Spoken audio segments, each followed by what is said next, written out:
துளிர் விடுகிறது. சமத்துவத்தை நோக்கிய பயணத்தை இந்த தேசம் மேற்கொள்கிறது. அது இன்னும் பல 10 ஆண்டுகள் ஆகலாம், இன்னும் பல தலைமுறைகளை கடக்கலாம். ஆனாலும் கூட அந்த திசை வழியில் நம்முடைய தேசம் அடியெடுத்து வைக்கிறது என்பதை பொறுத்து கொள்ள முடியாத நிலையில், சகித்து கொள்ள முடியாத நிலையில் தங்களுடைய வெறுப்பை தன்னுடைய உரையிலே இன்றைக்கு வெளிப்படுத்தி இருக்கிறார் அமித்ஷா அவர்கள். இதனை விடுதலை சிறுத்தைகள் கட்சி வன்மையாக கண்டிக்கிறது. அவர் வெளிப்படையாக இதற்கு வருத்தம் தெரிவிக்க வேண்டும் என்று விடுதலை சிறுத்தைகள் வேண்டுகோள் விடுக்கிறோம். காங்கிரஸ் ராஜினாமா செய்யணும்னு கோரிக்கை வச்சிருக்காங்க, அதை பற்றி அந்த கோரிக்கை நியாயமானது. ஆனால் அமித்ஷா மட்டும் ராஜினாமா செய்வதால் எந்த பயனும் இல்லை. அதே கருத்துள்ளவர் தான் பிரதமர் மோடி அவர்கள், அதே கருத்துள்ளவர்கள் தான் பாரதிய ஜனதா கட்சியை சார்ந்த அனைவருமே.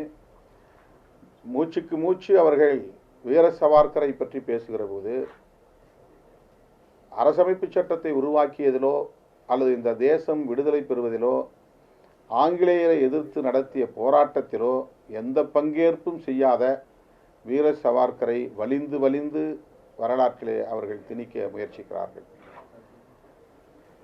வீர சவார்கர் வீர சவார்கர் வீர சவார்கர் வீர சவார்கர் என்று தினந்தோறும் அவர்கள் மேடைதோறும் முழங்கிக் கொண்டிருக்கிறார்கள். 2 நாடாளுமன்ற அவைகளிலும் பேசிக்கொண்டே இருக்கிறார்கள்.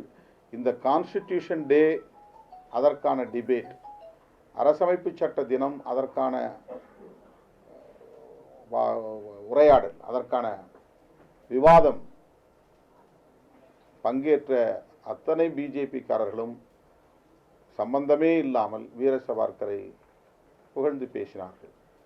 ஆக அவர்களுக்கு வீர சவார்கரை திரும்ப திரும்ப சொல்ல உரிமை இருக்கிற போது உண்மையிலேயே இந்த தேசத்தின் புதிய திசை வழியை காட்டியிருக்கிற, சமத்துவ இந்தியாவை கட்டமைப்பதற்கு வழிகாட்டி இருக்கிற அரசமைப்பு சட்டம்